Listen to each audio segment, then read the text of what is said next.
Mais celui-là, il a en train de répondre. Quel est votre problème, monsieur? Mon problème, c'est que tu vous êtes sourd du fait de la confiscation par force du pouvoir et M. Dia. Merci. Oui, monsieur. Ouais, j'ai fait parler. Il a l'effectivité du pouvoir qu'il a arraché et qu'il contrôle avec le BIR et ses militaires et ses millions de militaires, alors que nos hôpitaux, nos écoles n'ont ni enseignants ni infirmiers.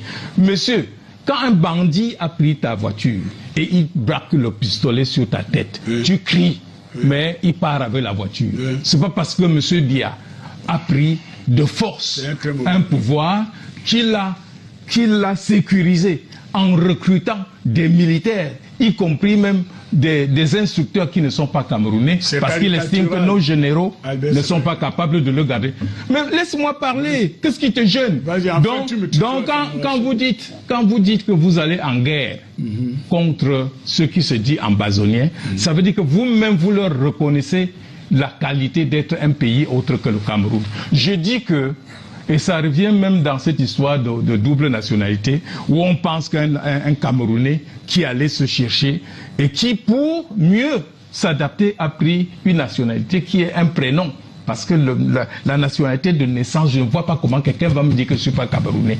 Mais quand un monsieur qui est Camerounais, nous connaissons que c'est notre pays, le Cameroun, déclare qu'il est ambazonien, il peut même déclarer qu'il est allemand. Mais nous disons, monsieur, tu es Camerounais, assois-toi, on discute. Si tu es allemand, le pays allemand est ailleurs.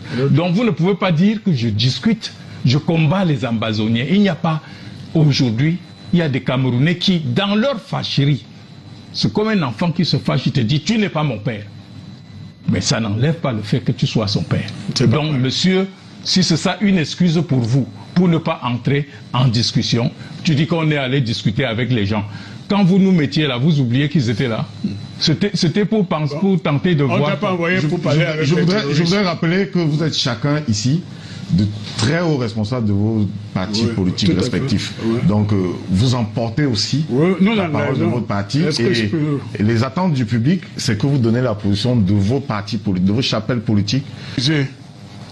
Pardon. Non, s'il te plaît. Oui. Vous me dites que... non, permettons-lui de prendre la parole. Je vais comprendre. Vous me dites qu'il représente... Il est membre titulaire du comité central du RDPC, le Rassemblement démocratique du peuple camerounais. Il est membre du RDPC. Merde.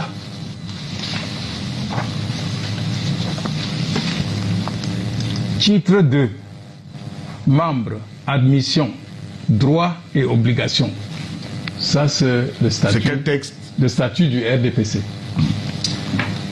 L'admission d'un membre est décidée par le bureau du comité de base. Pour être membre du parti, il faut être camerounais de l'un ou de l'autre sexe. Très bien. Vous avez fini de donner la parole. Je me souviens. Je n'ai pas encore accueilli. Avec Zonga.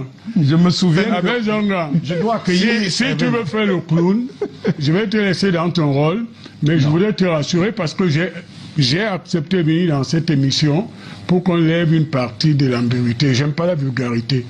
Pour ton information, j'ai réglé mon problème. Je suis camerounais et j'ai ma carte. Je sais. Ok, tu le sais. Alors tu me laisses parler. Je sais. Tu as eu le temps de faire le clown. Laisse-moi parler. Non, c'est toi qui fais le clown. Je voudrais rappeler. Non, je voudrais rappeler que. Monsieur Tongue. Que conformément à vos textes, à vos propres textes, le Conseil constitutionnel t'ayant déclaré non camerounais, tu ne peux pas être membre du RDPC. Je crois que on a fait toute une émission. Abel Zonga a étudié la mécanique, mais qui laisse le droit. Vous comprenez? Je sais qu'il est dans un parti où tout le monde est agrégé, mais de ce point de vue, son ignorance est inquiétante. Bon, je lis seulement. Ok, vous m'avez invité ici pour porter la contradiction à M. Zonga. Oui. Il veut gagner du temps pour m'empêcher de parler. J'ai d'ailleurs un préalable. Nous nous connaissons depuis plus de 30 ans. Et si là, il ne me connaissait pas, il se réfère à ce qui s'était dit au Conseil constitutionnel, c'est qu'il a une mémoire qui commence à poser des problèmes. Et je crois qu'il ne peut pas négliger et ignorer le fait que nous nous tutoyons depuis plus de 30 ans. Sûr. Alors, s'il veut qu'on aille dans le vouvoiement, je sais parler la langue française, mais sinon on peut se tutoyer, c'est dire franchement les choses. Voilà. Je suis très heureux que vous m'ayez invité pour venir.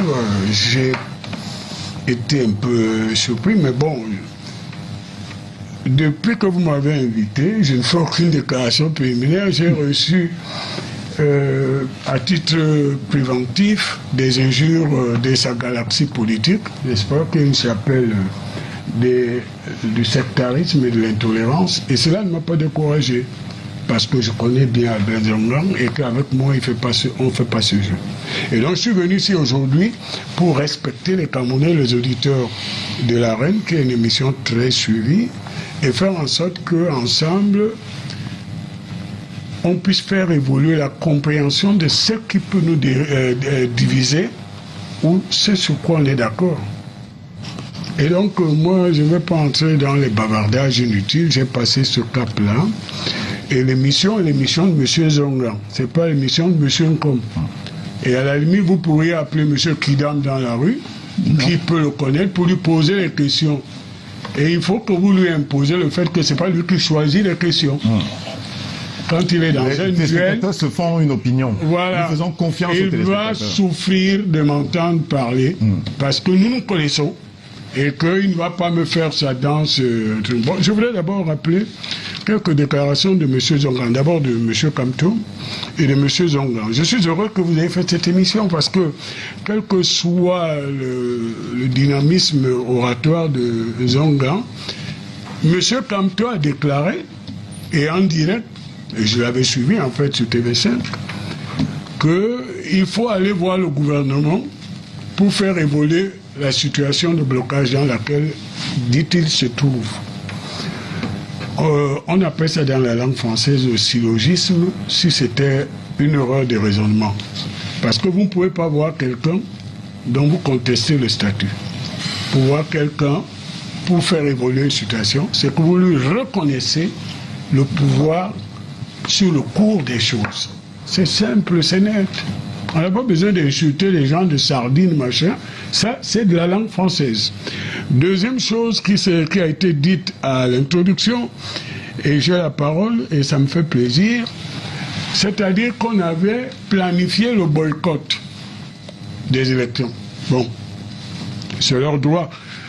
Je veux d'abord faire une citation de mon excellent ami Albert Zongang, avant de continuer sur les remarques. Et il dit, quand vous avez quitté une association, ou disons, il a utilisé l'image d'une femme qui quitte...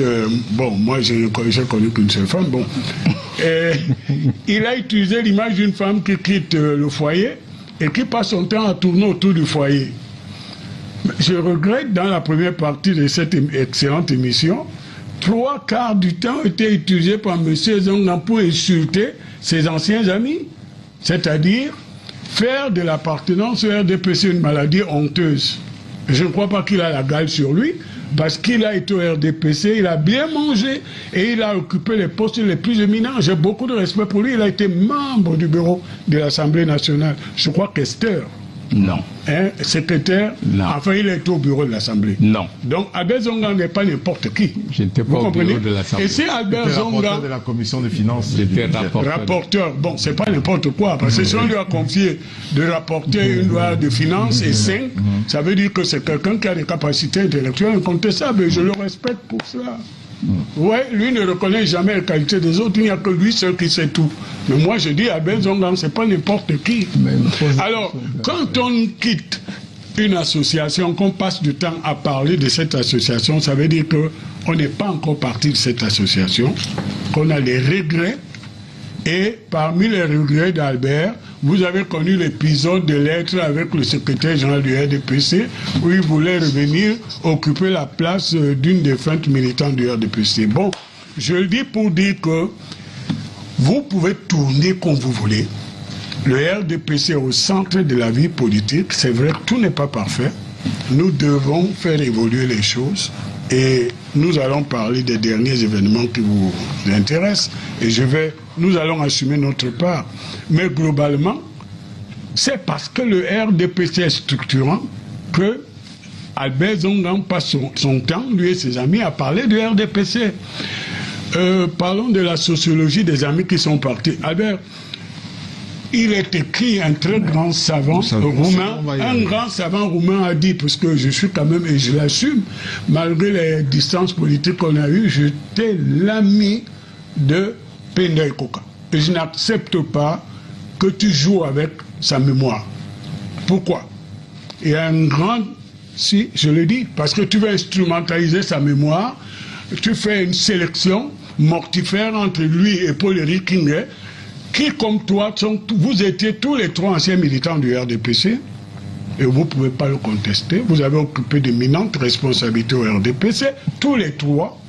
Vous êtes allés en transhumance dans d'autres horizons, parce qu'il y avait peut-être de l'herbe, où vous croyez que l'environnement du RDPC s'était asséché, et vous voyez que vous tournez en rondon pour parler de ça. Bon, un célèbre écrivain roumain a dit « Les vivants ferment les yeux des morts, mais les morts doivent ouvrir les yeux des vivants s'ils sont conscients. » Très bien.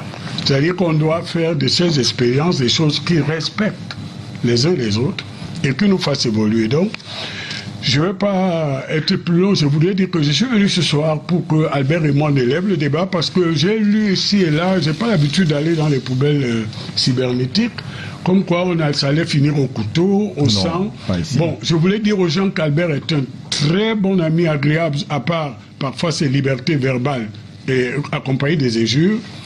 Il est quelqu'un qui a été longtemps un grand militant du RDPC, et j'étais encore en France à la diaspora. Il me rendait visite chaque fois qu'il arrivait et j'avais le plaisir d'être avec lui. Aujourd'hui, je veux savoir qu'est-ce qui nous a séparés, qu'est-ce qui est fondamental et sur quoi nous ne pouvons pas négocier. Et j'ai entendu des belles phrases de sa bouche, je ne sais pas s'il s'écoute parfois. Hein. Il dit le Cameroun est un et indivisible. Oui, monsieur. Et bien, quand il a dit pourquoi est-ce que nous ne serions pas ensemble pour maintenir cette vision qui, je crois, était partagée par l'immense majorité des Camerounais. Donc, à ceux qui pensaient que je viendrais ici pour planter le couteau et insulter Albert Zongan, vous avez tout perdu. Je suis venu interpeller un ami, et je suis venu interpeller un ancien camarade du parti, et je suis venu lui dire qu'on laisse les faits divers et qu'on dise qu'est-ce qu'on veut faire évoluer. Qu'est-ce qui est différent dans son engagement actuel avec la politique du RDPC que je défends ici? La première question, oui. Non, monsieur, comme... Tu m'appelles monsieur d'ailleurs. Non, ici là, quand vous venez en tant que membre du comité central du RDPC, c'est monsieur Comme. Vous êtes resté égal à vous-même, capable de démontrer que le chat est un chien.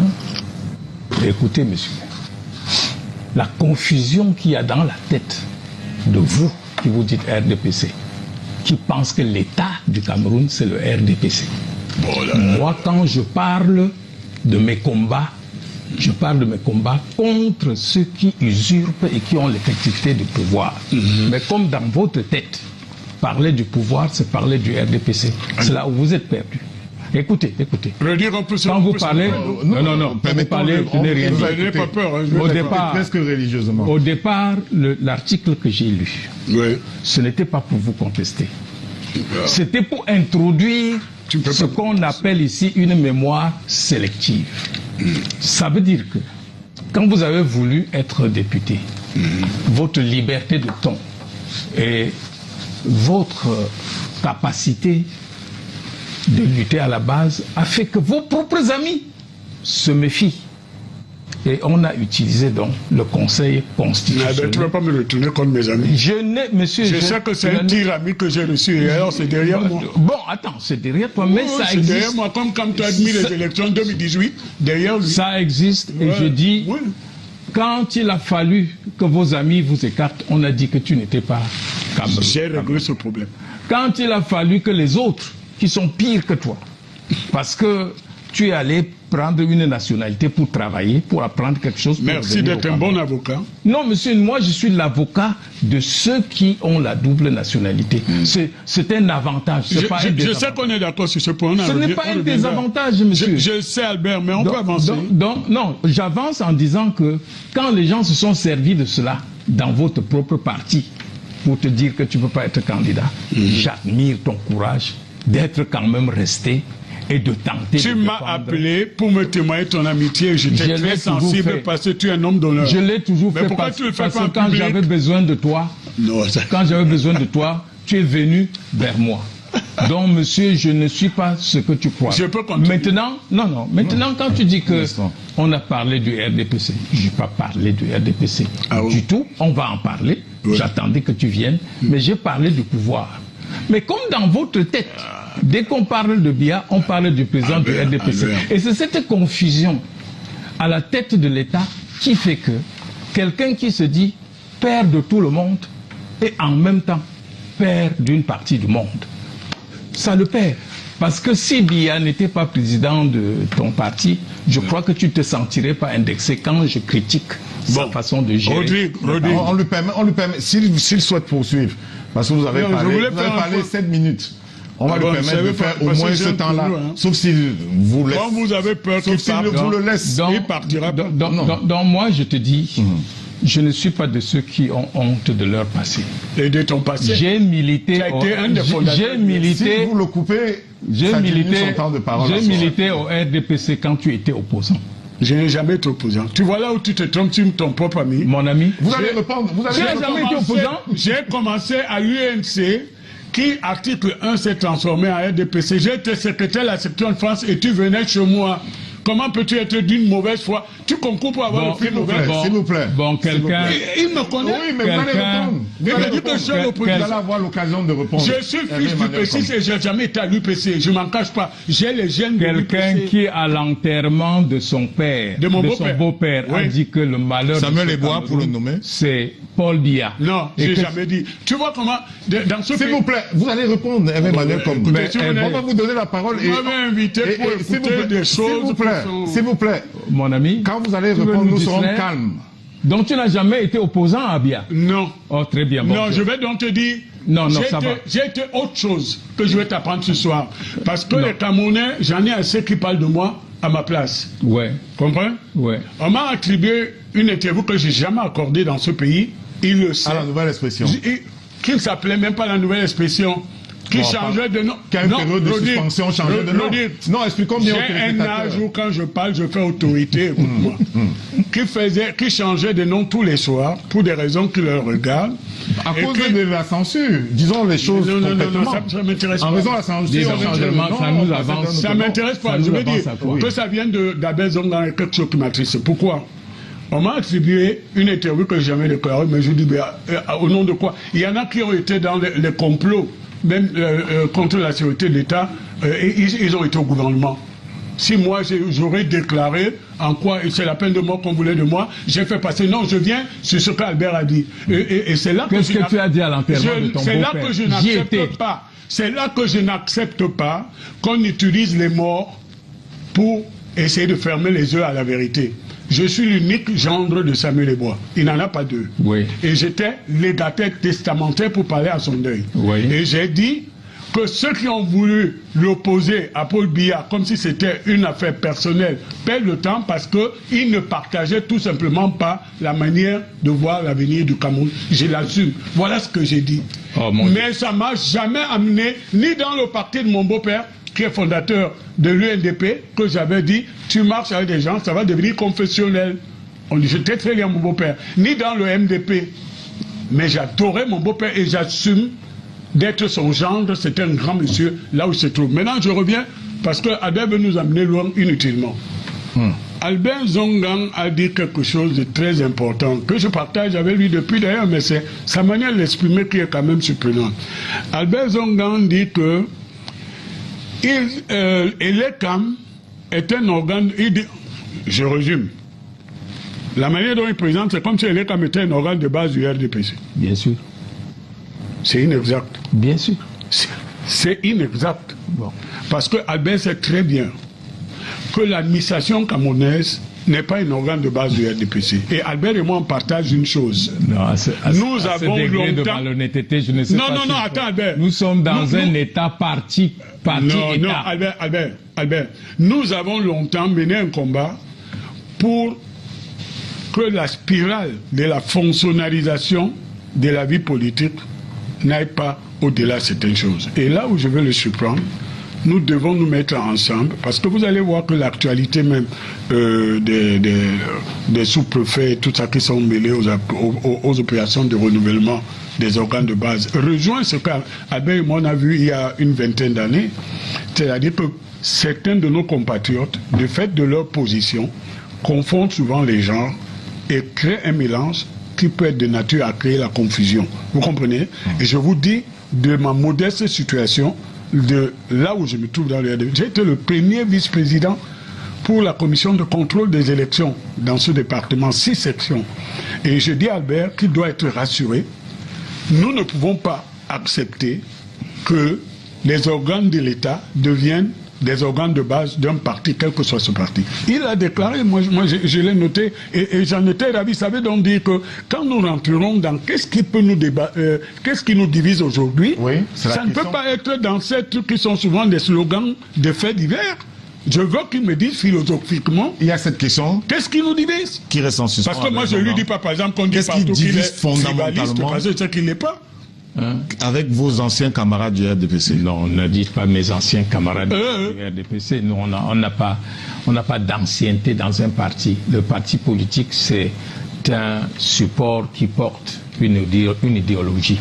Dès lors que vous cessez d'appartenir à cette idéologie, vous n'êtes pas un ancien de ceci ou de cela. Moi, j'ai milité au RDPC parce que j'ai obéi, j'ai cru aux sirènes du changement, la moralisation, le livre de Paul Biya pour le libéralisme communautaire. Et durant toute ma période de militantisme, j'ai mesuré par moi-même que c'était des slogans creux. Lui, il connaît la peine que j'ai eue ici pour être président de section, pour la simple raison qu'on disait que je n'étais pas né ici, alors qu'avant moi, c'est un nordiste qui avait occupé le poste pendant des milliers d'années. Tanko Hassan.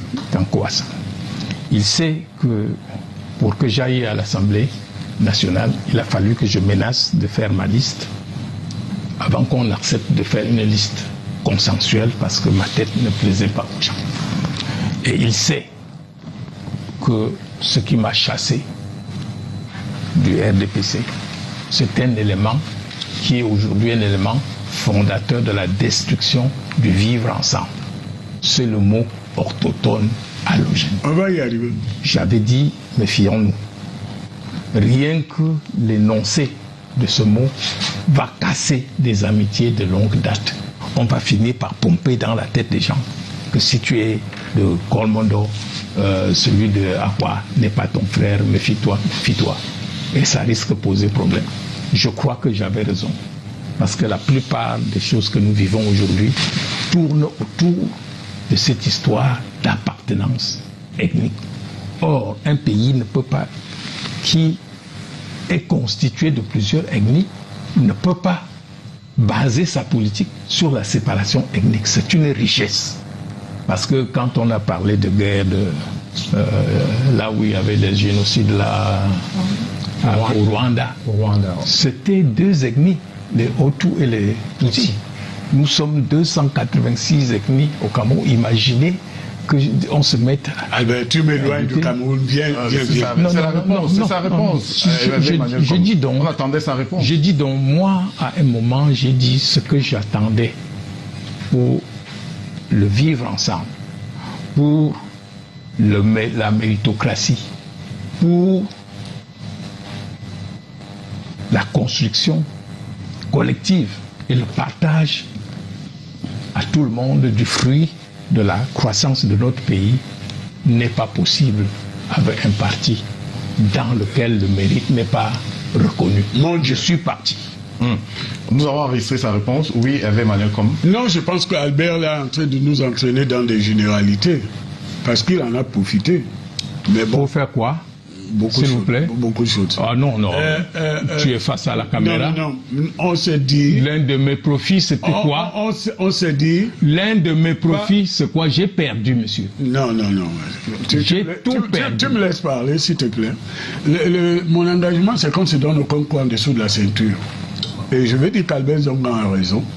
Moi, il connaît mon avis là-dessus. Je suis globalement contre ce qu'on appelle l'équilibre régional, parce que si elle est de bonne intention de départ, débouche souvent sur des combines qui masquent que les moins qualifiés soient devant les plus qualifiés. Donc on n'a pas de divergence là. Si c'est ça qu'il a fait partie au MRC, il aurait pu mener ce combat à l'intérieur du RDPC, parce que c'est quelque chose qui prend vraiment du terrain, les gens comprennent cela. Mais Albert a dit quelque chose aujourd'hui qu'il ne faut pas laisser passer, parce qu'on ne reviendra pas là-dessus.